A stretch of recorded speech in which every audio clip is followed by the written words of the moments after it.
अस्सलाम वालेकुम ख़वातीन व हज़रात, welcome to my channel तुबा Fahd की लाइफ। और मैं आपके सामने आज हाजिर हूँ एक और स्टोरी के साथ, जो कि रियल हॉरर स्टोरी है। तो डरना नहीं है आपको, क्योंकि मेरे शो का नाम है स्फेयर टाइम। सो हम शुरू करते हैं आज की एक स्टोरी। आज की जो स्टोरी है कि आपने लियाकताबाद का नाम सुना है? लियाकताबाद का पुल। आज मैं आपको एक वही रियल स्टोरी सुनाने वाला हूँ जो कि मेरे एक फ्रेंड ने मुझे बताई थी। वो कुछ इस तरीके से थी। कहते हैं कि जब लियाकताबाद का पुल बन रहा था तो उसमें बड़ी मेहनत लगी, बड़ा टाइम था। उससे पहले वहाँ पे रोड हुआ करता, नीचे बस्तियाँ थी, कचरा कुंडी भी थी, बहुत सी ऐसी चीज़ें थी वहाँ जो वो उस पे, और रोड भी थे। रोड तो था ही था, लेकिन आसपास बस्तियां भी थी, कचरी कुंडी भी थे।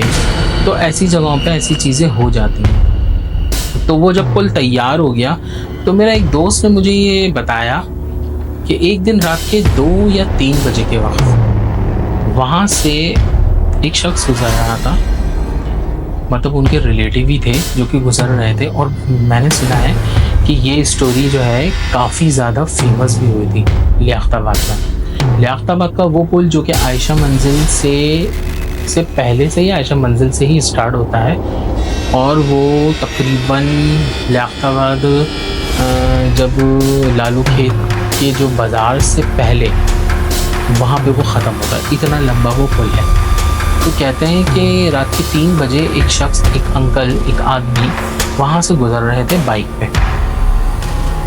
वो बाइक पे गुजर रहे थे, उनको 2 बच्चे चलते हुए देखे और वो सोचने लगे, यार इतनी रात में कौन बच्चे हैं जो कि इतनी रात में जा रहे हैं, क्या परेशानी है, पैदल चलते हुए जा रहे हैं। अब वो होता है ना, इंसान सोचते हैं कि पता नहीं क्या मसला है, कोई परेशानी है, क्योंकि ऐसा कोई उन्होंने सुना हुआ भी नहीं था किस्सा वहाँ। तो उन्होंने सोचा चलो मैं रोक के पूछ लेता हूँ बच्चों से, शायद बच्चे जा रहे हो, गाड़ी ना मिल रही हो तो मैं उनको दे दूँगा, आगे तक उतार दूँगा।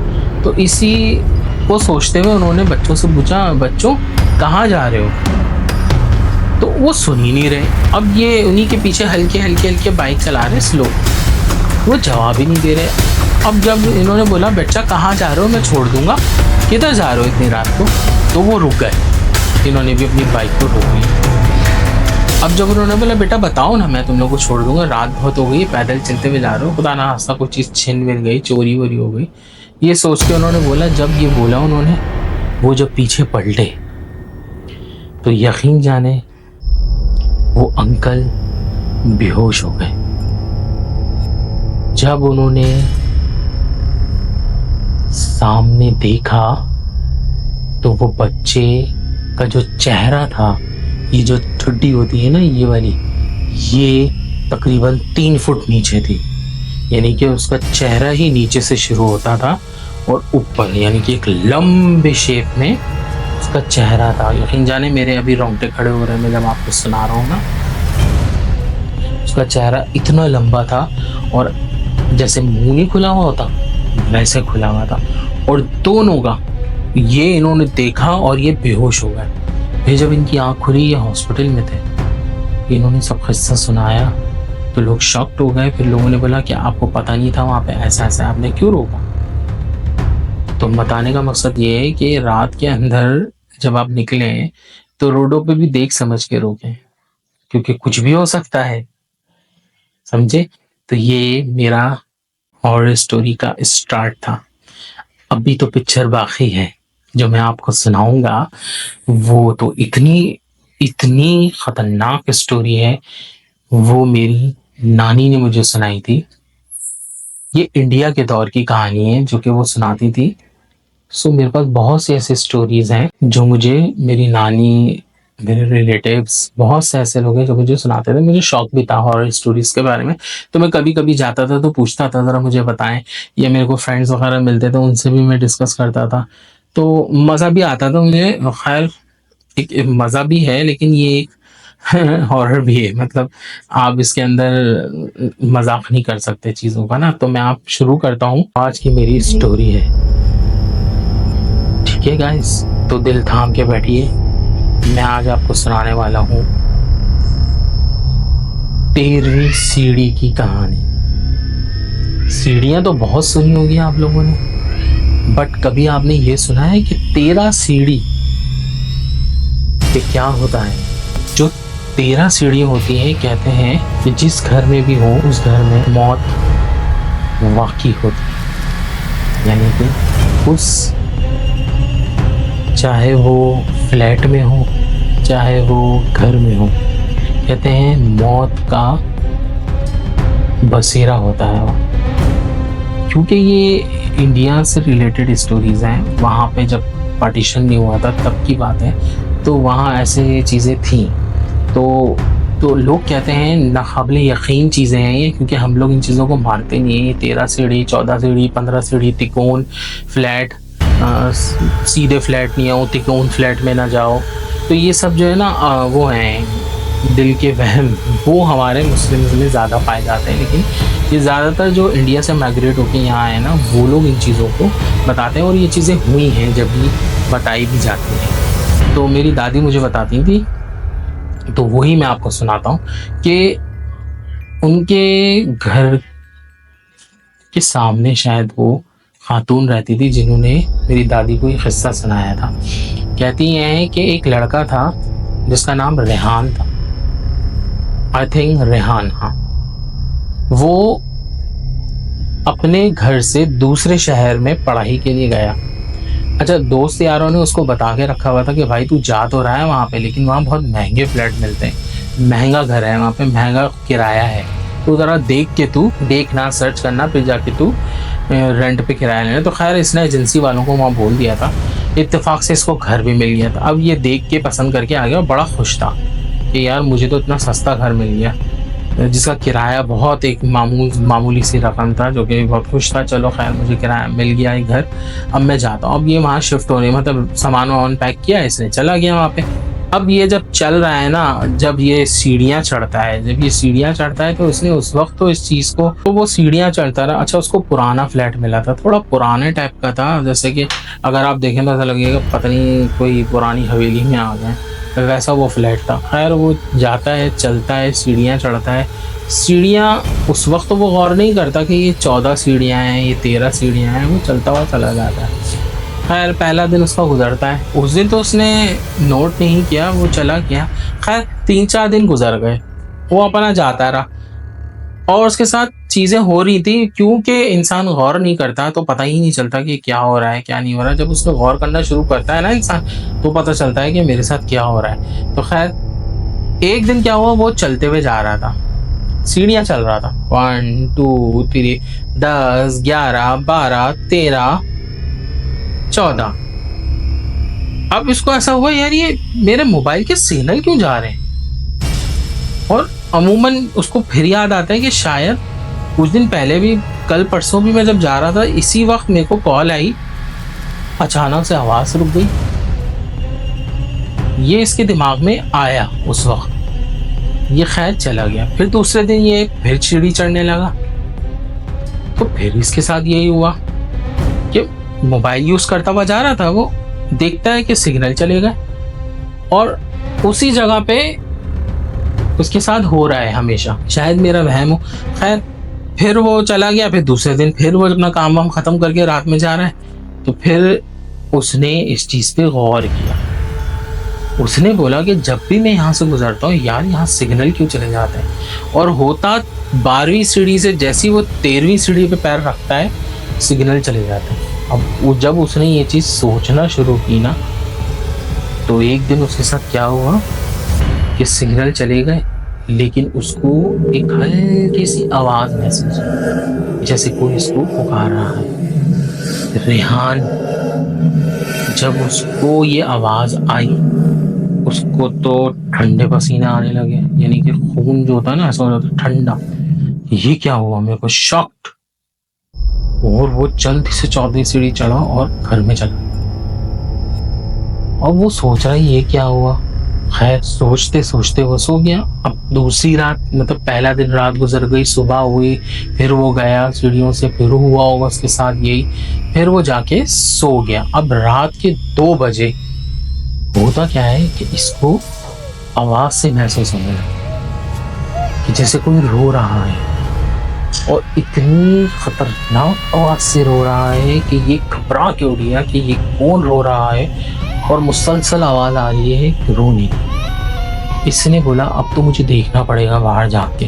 जब इसने बाहर झांक की खिड़की से जो बाहर निकला दरवाजे से, जब इसने सीढ़ियों से झांक के देखा तो देखता है कोई एक बच्ची बैठी हुई है 13वीं सीढ़ी पे और रो रही है, सारो खत्तार रो रही है।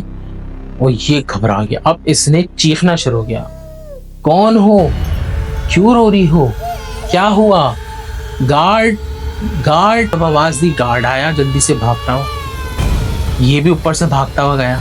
जब ये भागता हुआ नीचे उतरा, कोई नहीं था। गार्ड ने बोला क्यों चीख रहे थे? बोला यहाँ पे कोई रो रहा था। बोला कहाँ है, कौन रो रहा है? एक सिर्फ उस सीढ़ी पे एक जूती पड़ी हुई थी, यानी कि जो चप्पल होती है ना, शूज या चप्पल, वो पड़ी हुई थी। गार्ड ने जब उसको उठाया, इसने भी देखा, गर्म थी, जैसे कि अभी किसी ने पहन के उतारी हो। खैर किस्सा हो गया, ये चला गया ऊपर, सो गया। सुबह इसने सोचा मैं यहाँ पे किसी ना किसी से जरूर पूछूंगा ये आया क्या है। तो वहां एक बुजुर्ग रहते थे। बुजुर्ग मतलब एक शख्स होंगे, थोड़े पुराने जो होते हैं ना, उस एरिया में पुराने जो होते हैं। इसने सोचा इनसे पूछता हूँ। उस बुजुर्ग से पूछा कि भाई यहाँ पे कोई एक्सीडेंट हुआ था कि ऐसा ऐसा मेरे साथ हो रहा है? तो वो कहते हैं यार यहाँ पे 13वीं सीढ़ी पे जो है एक बच्ची का एक्सीडेंट हुआ था। अब वो बच्ची या तो खुद गिर के मरी थी या उसको किसी ने धक्का दिया था, लेकिन कहते ये हैं कि वो जब मरी तो उसका सिर्फ जिस्म मिला, उसका चेहरा नहीं था, यानी कि उसकी गर्दन नहीं थी, सिर्फ उसको जिस्म यानी कि धड़ मिला, बस और कुछ नहीं। ये उस बुजुर्ग ने बोला। ये रेहान ने सुना और ये चला गया। फिर इसने सोचा कि मैं तहकीक करता हूँ कि ये क्या है। इसने क्या किया, उस 13वीं सीढ़ी पे कैमरा फिक्स किया और मोशन सेंसर भी लगाया कि आज तो ये पकड़ के रहूंगा मैं ये क्या है। अच्छा, ये तहकीकात में शुरू, इसने अपने आप को तहकीकात में लगा दिया, यानी कि उसको जानने में लग गया कि ये आखिर क्या है। खैर इसने कैमरा फिक्स कर दिया, मोशन सेंसर लगा दिया और ये चला गया ऊपर देखने के लिए। अब 2:15 पे रात में हुआ ये कि एक साया सा गुजरा और 13वीं सीढ़ी पे आके रुक गया, बिल्कुल कैमरे के पास आके रुक गया यूं। और कैमरे पे लिखा हुआ आया, कुछ ऐसी चीज लिखी हुई आई कि जो समझ में नहीं आ रही थी इसको। बस उसके बाद बंद कैमरा। इसने रिकॉर्डिंग ली, इसने दोबारा देखा, उस लिखे हुए वर्ड्स को जब इसने देखा तो ऐसी कैमरे को उसने उल्टा करके देखा तो लिखा हुआ था CHIN, CHIN, यानी कि चिन्ह, यानी कि ये चेहरे का हिस्सा जो होता है ना, चिन्ह लिखा हुआ था। अब वो बोला चिन्ह मतलब ये हिस्सा पूरा, ये इसको समझ में नहीं आया ये क्या था। इसने देख लिया, उसके बाद चिन्ह भी पढ़ लिया। अब इसके दिमाग में तो कुछ समझ में नहीं आ रही है चिन्ह क्या है क्या नहीं है। खैर ये इसने रखा वीडियो और ये सो गया। अब इसकी रात में ख्वाब में वही बच्ची ख्वाब में आ गई। वो कहती है बच्ची तुम्हारा वक्त भी आ गया है, या तो तुम 13वीं सीढ़ी पे चढ़ जाओ या तो तुम्हारा चेहरा भी गायब हो जाएगा 13 दिन में। ये घबरा के उठता है, ये क्या हो गया। खैर इसके दिमाग में चलता रहता है 13 दिन में या तो मैं 13वीं सीढ़ी चढ़ जाऊं या मेरा 13 दिन में मेरा चेहरा भी गायब हो जाएगा। आप समझ सकते हैं कि शख्स के ख्वाब में आके कोई कहे कि तुम 13 दिन में तुम्हारा चेहरा गायब हो जाएगा, क्या महसूस कर सकेंगे आप लोग। खैर रेहान ने सोचा नहीं भाई, मैं अब ये बिल्डिंग छोड़ दूंगा, और उसने फैसला कर लिया और उसने छोड़ दी। उसने वो 13 सीढ़ियों को चढ़ने की जरूरत ही नहीं महसूस की। अब वो 13 सीढ़ी चढ़ना भी समझ नहीं पा रहा था ना कि 13 सीढ़ी पे तो मैं चढ़ ही रहा हूँ, बट क्या है कि चढ़ नहीं पा रहा या रुक नहीं पा रहा, मैं तो चढ़ रहा हूँ 13 सीढ़ी पे। यही सोच के इसने बिल्डिंग छोड़ने का फैसला कर, खैर इसने बिल्डिंग छोड़ दी, अभी दूसरी जगह चला गया। खैर उसके बाद इसका पासपोर्ट आने वाला था 13 दिन में, तकरीबन उसका पासपोर्ट आने वाला था। 13 दिन बाद उसका पासपोर्ट आया, पासपोर्ट उसका आना था, आ गया पासपोर्ट। अब वो देखता है उस पासपोर्ट पे उसकी तस्वीर ब्लर हुई हुई है, हद तक के जो तस्वीर उसने दी थी मोबाइलों में वो भी ब्लर हुई हुई है। मतलब जितनी उसकी तस्वीरें थी सब ब्लर हुई हुई, यानी कि सिर्फ चेहरा उसका ब्लर हुआ हुआ। ये परेशान हो गया। अब परेशान होते होते इसकी जो खिड़की थी, खिड़की के साथ, कभी आपने सुना है कि फायर एक्सटेंशन जो एक तरीके के वो होते हैं, एग्जिट गेट होते हैं फायर के, कभी आग वाग लग जाए तो अचानक इंसान वहां से खोले और भाग जाए, तो इसके खिड़की के सामने वो था ही नहीं कभी। अब जब वो देखता है तो उसकी खिड़की के सामने आ जाता है। अब वो घबरा, और सामने आने के बाद उसके बिल्कुल सामने वो लड़की आ जाती है, वही बच्ची। अब ये चीख रहा है, जोर जोर से चीख रहा है, कोई सुन ही नहीं रहा। ये वहां चलते हुए जाता है और ऊपर से गिर जाता है।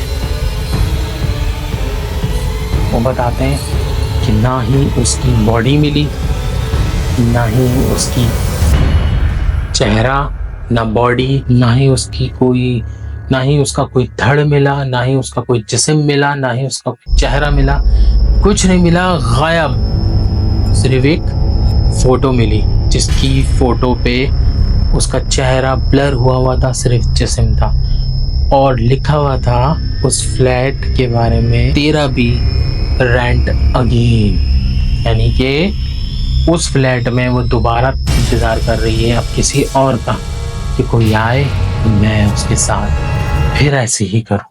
सुनाया गया था वैसे ही मैंने आपकी तरफ आपको सुनाया। सो होप यू आपको पसंद आई होगी ये स्टोरी। सो प्लीज लाइक करें, सब्सक्राइब करें और पसंद करें मेरे चैनल को, और खूब सपोर्ट करें। और इंशाल्लाह और भी स्टोरीज हैं जो मैं आपके सामने पेश करूंगा। सो बहुत बहुत शुक्रिया। अल्लाह हाफिज।